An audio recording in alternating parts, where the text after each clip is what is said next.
Bom dia, meus amigos, minhas amigas. Sou o Dr. Antônio Martins Faria, sou contador, sou advogado, moro em Santa Cruz de Capibaribe e hoje são 26 de novembro de 2025. Primeiro eu quero agradecer a Deus por estar vivo. É você, minha irmã, meu irmão, que dá o seu like, seu dislike e faz os seus comentários. Meu muito obrigado. Obrigados aos 862 inscritos no meu canal. Até o final do ano a gente consegue ultrapassar os 1.000 inscritos, nossa meta, não é? Obrigado também aos 79 pessoas que visualizaram o meu último vídeo. Muitíssimo, muitíssimo obrigado. Deixa aqui o meu e-mail, o meu telefone, caso queira entrar em contato comigo, fiquem à vontade. Hoje eu estou sem microfone porque no vídeo de segunda-feira, no finalzinho ele teve uma interferência que eu já não sei, deve ser externa, então eu tenho que trabalhar sem microfone. Peço desculpa se ficar muito baixo, eu vou procurar falar alto para ver se melhora. Bom, o editorial de hoje, eu falo assim, o Brasil do caos, né? Quem está no comando? Um país tomado pelo medo, essa é a realidade nossa brasileira, né? O Brasil enfrenta um dos períodos mais críticos de sua história. O avanço acelerado do crime organizado, a ruptura política e o enfraquecimento das instituições revelam um Estado que já não controla plenamente o seu território. Esse editorial analisa de forma informativa como chegamos a esse ponto e para onde estamos indo. A Amazônia, sob cerco, quando o Estado perde o controle, o território. A Amazônia sob o cerco do crime, sob o comando do crime organizado, né? O Fórum Nacional de Segurança revelou que em 2023 existiu no Amazonas 128 municípios sob o domínio do crime organizado. Este ano, em 2025, saltou para 286. Se nós avaliarmos percentualmente, teve um aumento de 123% em 2 anos, quando o crime passou a dominar, né, mais o estado do Amazonas. Imagine, 286 municípios. É muita coisa. A conclusão é inevitável. O Estado brasileiro perdeu o monopólio da força nas regiões. E a Amazônia tornou-se um símbolo do colapso, do desprezo e do abandono. Enquanto isso, o presidente Lula e o Congresso Nacional tentam votar uma emenda constitucional, uma lei antifacção, né? Medida que na prática não vão resolver o problema, né? Para agravar a situação, segundo o Estadão, o faturamento do crime organizado de uma facção criminosa no estado de São Paulo, por exemplo, no Brasil, no nível nacional, salta de 10 milhões para 10 bilhões de reais. E esse crime organizado invadiu o comércio legal, o mercado legal, o comércio legal, a vida legal do povo.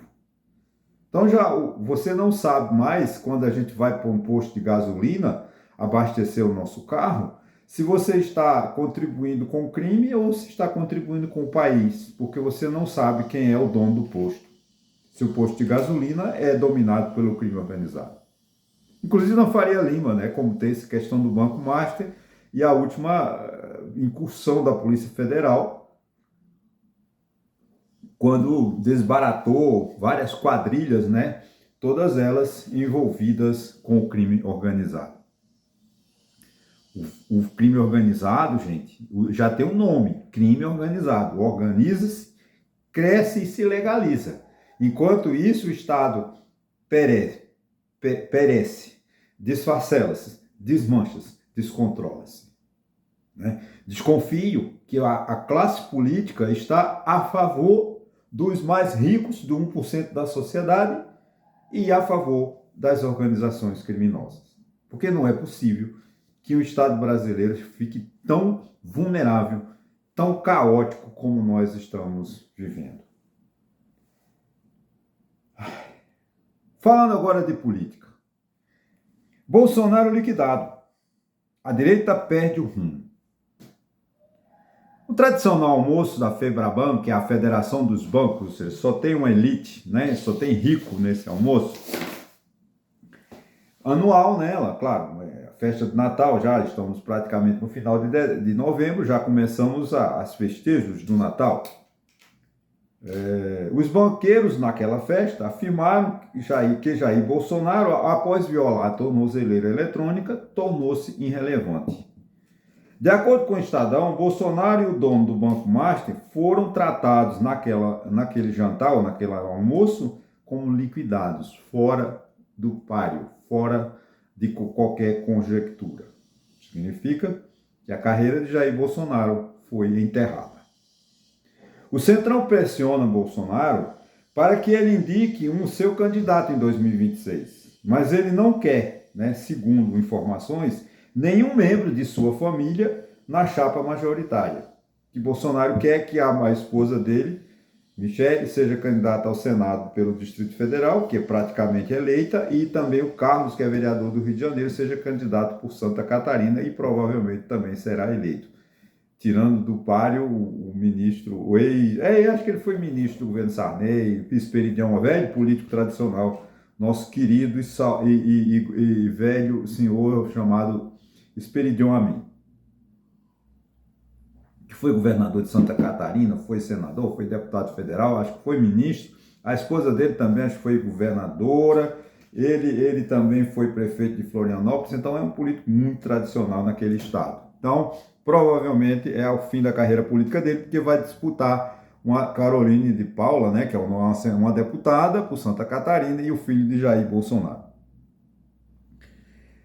Sinal claro de fraqueza política, obviamente, né? O Bolsonaro, ele já apagou politicamente. Na verdade é o seguinte, gente, a partir de hoje, quando o Bolsonaro, ainda vamos então falar muito, né, por causa trânsito em julgado, da decisão do ministro Alexandre de Moraes, da confirmação da primeira turma, do encerramento definitivo, agora só tem que cumprir as penas, né? O Bolsonaro será esquecido 2, 3, 4 meses, ninguém lembra mais dele. Essa é a grande verdade, né? Direita sequestrada, a herança do bolsonarismo, né? A jornalista Miriam Leitão, do Globo, afirma que Bolsonaro empurrou a direita para o radicalismo golpista e ela ainda não conseguiu se libertar desta herança. Com a prisão de Bolsonaro, a direita precisa, né, se reinventar se quiser enfrentar o presidente Lula. De fato é. Se a direita for, né, brigando lá para de concorrer, filho de Ratinho, o governador de São Paulo, o governador de Minas, o governador de Goiás, vai muito desunida e realmente todas as pesquisas dão conta que Lula vence em todos os cenários em 2026. Estou torcendo a favor de Lula? Não. Eu estou só relatando a situação da direita, que está perdida. Por causa de Jair Bolsonaro. Que todo mundo foi para Jair Bolsonaro tornou-se uma pessoa que não tem um mérito nenhum, é um lixo histórico, mas que as pessoas fizeram dele uma grandeza que ele nunca teve, ele não honrou, ele não tem honra, ele não soube honrar o valor que os brasileiros deram a ele. Ele sempre foi uma pessoa arrogante, estúpida, medíocre, né? Negou-se a fazer parte da história do lado negativo, mas do lado bom, por exemplo, quando o povo mais precisou dele, no caso das vacinas, ele se afastou, ele se negou a ajudar o povo brasileiro na hora de sua maior aflição, né? Que ele defendesse a cloroquina, é o direito dele, mas agora ele jamais pregasse contra a vacina. Esse foi o grande erro de Jair Bolsonaro. Porque o patrimônio do Brasil, o patrimônio da vacinação do Brasil é um patrimônio nosso. Não pode ser... O Brasil tinha um exemplo como um país que mais cuidava das crianças com questões vacinais. Então, e Bolsonaro estragou isso. Essa dívida, além das 700 mil pessoas que morreram da pandemia, Bolsonaro não derramou uma lágrima. Bolsonaro não visitou um hospital. Bolsonaro não foi a uma igreja orar pelos coitados. Simplesmente imitou pega Covid quem é marica, né? Quem toma vacina vira não sei o quê. Isso foi o discurso de Bolsonaro. Então, Bolsonaro acabou por ele mesmo, né? Sei que eu tenho uma moça que vê o meu vídeo, diz que eu sou besta. Parabéns a ela que acha. Mas é uma realidade, que ela analise. Porque não podemos nos apaixonar a ponto de o Lula não pode fazer coisa errada. Gente, o Lula faz coisa errada, muita, e eu critico. Inclusive, esse meu vídeo é crítico? Da mesma forma, é o Bolsonaro. O Bolsonaro errou muito. E a gente tem que criticar. Mas não pode só defender Bolsonaro, só defender Lula. Não, está errado. Não é verdade quando a gente só defende uma pessoa. E os erros que ela comete? Eu cometo erros. Então eu tenho que ser criticado. Né? Hoje o Bolsonaro, porém, a família Bolsonaro exige a presença de um membro da família na chapa. Quer dizer, você vê, Bolsonaro não quer, mas os filhos querem. Carlos, Eduardo e a mulher querem fazer parte da chapa majoritária. Para piorar, o filho de Bolsonaro sofre com forte rejeição na credibilidade pública. Imagine que o deputado Flávio Bolsonaro, que está nos Estados Unidos traindo o país, traindo o Brasil, né, pedindo aumento de tributos para nós, dificultando as nossas exportações, gerando desemprego. Como é que essa pessoa volta para o Brasil e diz que é defensor do Brasil, se ele está defendendo os Estados Unidos? Fica difícil, então realmente a direita está confusa. Aqui, Bolsonaro tira votos. O alerta de Tarcísio. Tarcísio de Freitas, o governador de São Paulo, ele afirma entre interlocutores, aqueles assessores dele, que Jair Bolsonaro, ao invés de dar voto, está tirando os votos. Então ele quer distanciar-se de Bolsonaro. Só está encontrando uma oportunidade. Então eu acho que com essas críticas de que os filhos, segundo o Lauro Jardim do Globo, Bolsonaro passou a tirar votos e não somar após o episódio da tornozeleira, né? Isso de acordo com o pensamento central de Tarcísio de Freitas. Então, nem Tarcísio de Freitas mais quer Jair Bolsonaro, né? Lamentavelmente. Câmara Federal, gente, se apequeniza, se torna medíocre, se torna um lixo, né, do Planalto. Né? A Casa do Povo, que é a Casa do Povo, que nós trabalhamos, nós o elegemos, vive um dos seus piores momentos de nossa história. 3 parlamentares processados e fugitivos continuam recebendo salários ou os subsídios e mantendo seus gabinetes a nossas custas. A Carla Zambelli fugiu, está presa na Itália.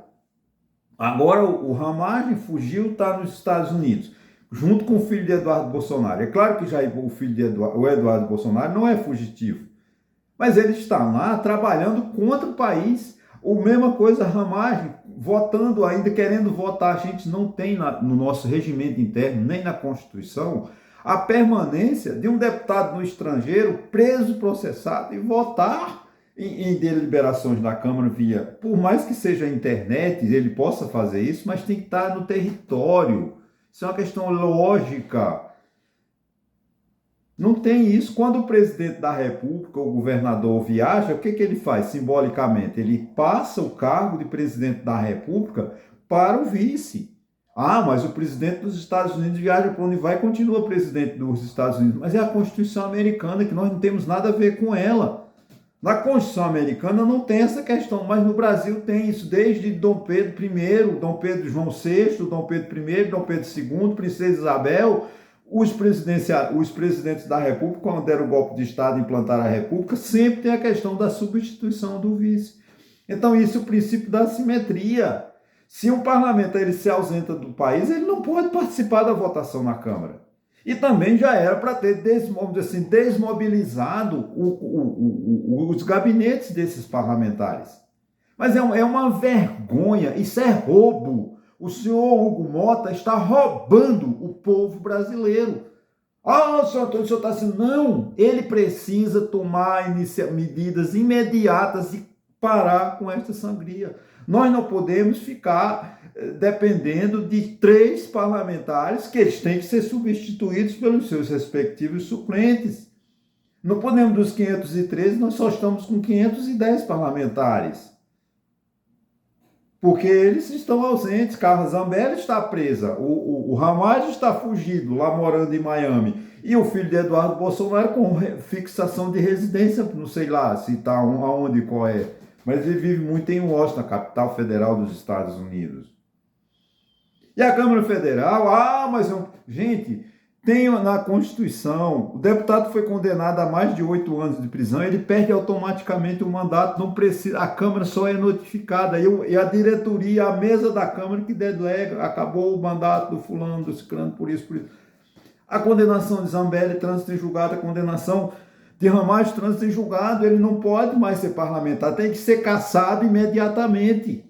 Mas esse safado, esse desonesto Hugo Mota, manda para a comissão de ética, para a comissão de Constituição, fica protelando, fica pagando, nós usando o dinheiro do povo para pagar deputados corruptos, condenados pela justiça, que não podem exercer o parlamento. Nós temos que nos irritarmos, gente. Isso revolta. Esse presidente da Câmara, Hugo Mota, é um fraco. Ele devia renunciar, pedir para sair, porque ele não tem competência de dirigir a Casa da Câmara, a Câmara Federal. Ele é tão fraco, ele é talvez mais fraco do que foi Severino Cavalcante, de que foi Mazília, lá, aquele deputado de São Paulo, que assumiu por alguns dias ou alguns meses a presidência da Câmara na década de 50 e década de 60. Nós não podemos aceitar que 3 parlamentares fora do país, fugitivos da justiça, condenados pela justiça, continuem recebendo e com seus gabinetes. Claro que no gabinete tem algum funcionário da Câmara, que são funcionários da casa. Agora, e os indicados por eles, que pagam cada um 6, 7 mil reais ou 10, 12 mil reais para ser assessor de... Para que Eduardo Bolsonaro quer assessor no Brasil, se ele está morando nos Estados Unidos? Para que Ramagem quer assessor em Brasília, se ele está morando nos Estados Unidos? Para que Carla Zambelli quer assessor na Câmara, se ela continua presa na Itália? É desmanchar, é desfazer essa desonestidade. Gente, é muito dinheiro gasto com eu sei que a Câmara, o prédio da Câmara está caindo aos pedaços, vidro quebrado, a sujeira, que não se mostra isso. Só mostra aquele gabinete ali dentro. Mas faz a manutenção da Câmara, do prédio, da Câmara e do Senado que tá abandonado. Mas não fica esse mau caráter, essa falta de vergonha do deputado Hugo Mota manter esses homens, esses 3 parlamentares recebendo o nosso dinheiro, gastando o nosso dinheiro para viver contra o país, porque eles estão contra o Brasil. O filho de Eduardo Bolsonaro está traindo o país quando ele defende a aplicação de lei magnífica, a aplicação de taxação ao Brasil. O traidor da pátria sendo pago para nós. O que Eduardo Bolsonaro vai ter que fazer? Trabalhar nos Estados Unidos. Se ele quer fixar residência lá nos Estados Unidos, que vai trabalhar. Se o Ramagem tem o direito de fugir, ele fugiu, facilitaram a vida dele, porque ele fugiu de Malicuia, com esposa e tudo, levou família, tudo bem, a família dele não tem nada a ver com isso. Então ele foi com a certeza de fixar residência nos Estados Unidos. Então que renuncie, que a Câmara corte, que a Câmara imediatamente retire todos os assessores dele, diz assim, olha, nós desarmamos o gabinete de Carlos Zambelli, de Eduardo Bolsonaro e de Ramagem, para que a Câmara não arque com tanta despesa que eles não estão. E proibi-los de participar de votação eletrônica, porque eles estão fora do território nacional. Não existe na jurisprudência brasileira, nem no regimento interno da Câmara, do Senado, que o parlamentar vote dos Estados Unidos, vote da Europa. Ele tem que estar no território nacional, ele tem que estar no seu estado, em São Paulo, ele tem que estar em Santa Catarina, ele tem que estar em Pernambuco, aí tudo bem, ele está mas morando nos Estados Unidos, votando no parlamento brasileiro, isso é um absurdo, nunca não tem essa experiência na história brasileira. Isso é uma vergonha, o país está desgovernado, o país está sem governo, o país está sem comando, porque a Câmara Federal está entregue ao lixo, porque é dirigida por uma pessoa incompetente, por uma pessoa fraca, não tem comando. É porque ele tem que ele foi atender ao Centrão, mas ele precisa de ter poder e decidir que isso não pode acontecer. O presidente Hugo Mota precisa urgentemente criar vergonha na cara e acabar com esse tipo de escândalo que está acontecendo na casa. Porque a casa é do povo. E o povo brasileiro não aceita que um deputado fique morando nos Estados Unidos ganhando dinheiro nosso aqui no Brasil. Essa é a grande realidade. Né? É triste. Né? É triste. A presidenta da casa corre o risco de entrar para a história ao lado das piores gestões, como Mazili e Severino Cavalcante, que foram os piores presidentes da história da Câmara Federal até hoje. Não vou nem citar Eduardo Cunha, não vou não.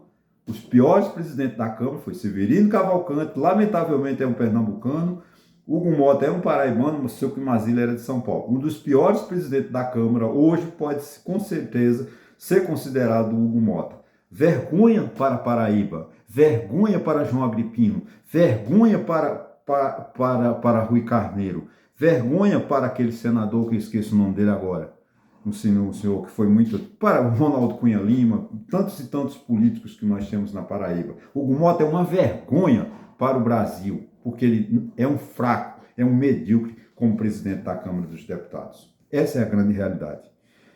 Conclusão. A hora da virada ou o fundo do poço.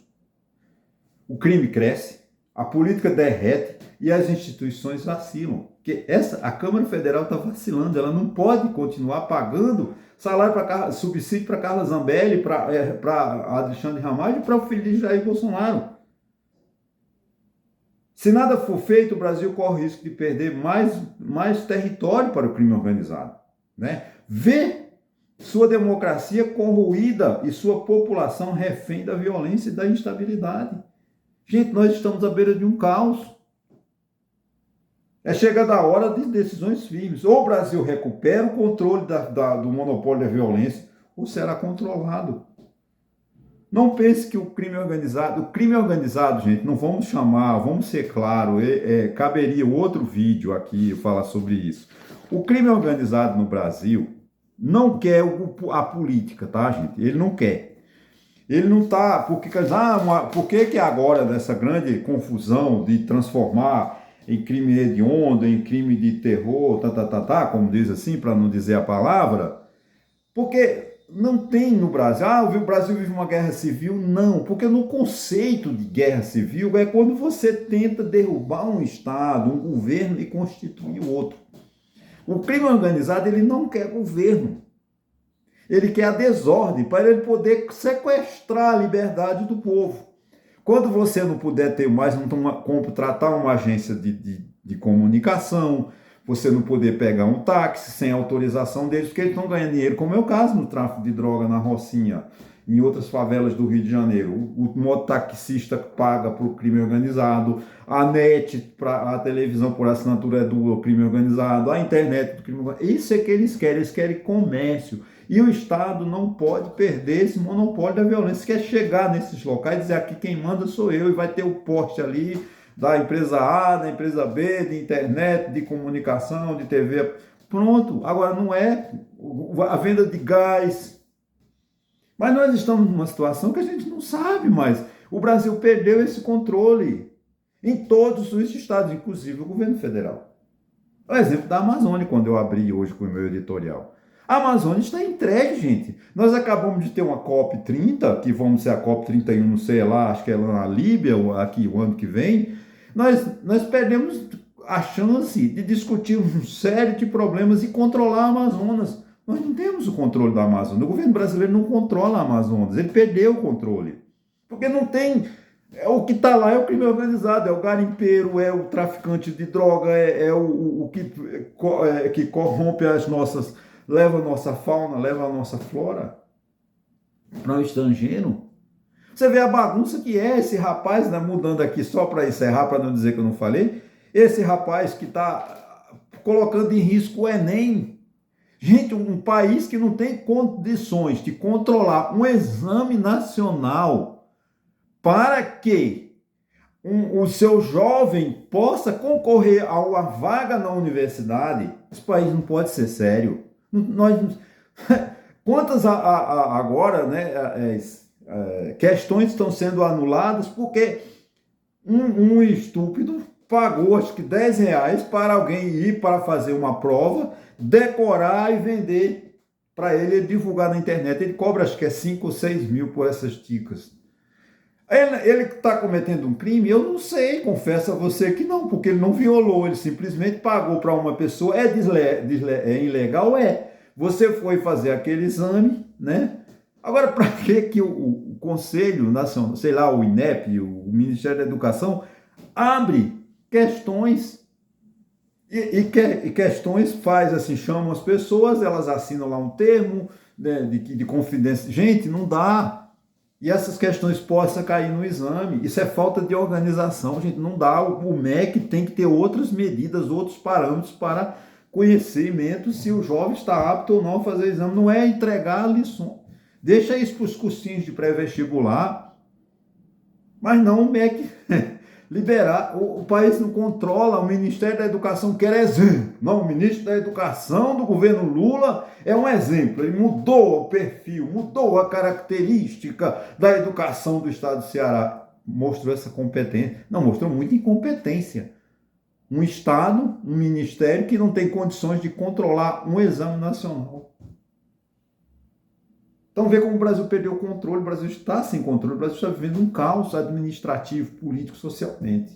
Gente, muito obrigado, você desculpa, talvez hoje eu tenha me excedido, mas eu acho que é isso, eu me assusto, eu estou com 68 anos, mas nunca vi a situação do meu país tão caótica. Ah, você está pregando golpe de Estado? Não, é a democracia que tem que dar jeito. Essa direita golpista de Jair Bolsonaro tem que ser extinta. Hoje o Brasil vence uma fase de sua história, quando amanheceu nos quartéis os generais que foram golpistas. General Heleno, que teve experiência com Silvio Frota, que é golpista desde 67, 68 já, agora ele está no lugar certo, tem que pagar. Não estou aqui defendendo, não, hoje o Brasil limpa um pouco da história, mas isso foi a luta do povo, que exige democracia. Tá? Então fica aqui nós temos que sustentar a nossa democracia. Agora, esse descaso do Estado tem que ser resolvido pelo Estado, pela democracia, pelos parlamentares, pelo presidente da República, que lamentavelmente está de mão amarradas, refém. Você vê, gente, desculpa, eu vou usar 3 minutos e encerro. O presidente da República tem a competência de indicar o presidente uma vaga no Supremo. Você vê a confusão que está fazendo esse Alcolumbre. Ele quer porque quer ele indicar gente, sério, privativo do presidente da República. Se o presidente da República quisesse indicar a dona Janja, que ele indicasse, com todo respeito à esposa do presidente Lula.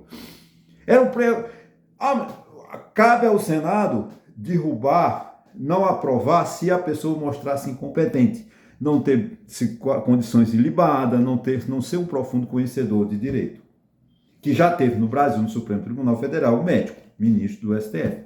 Se eu não me engano, é Barata Ribeiro, que tem uma grande rua em Copacabana em sua homenagem.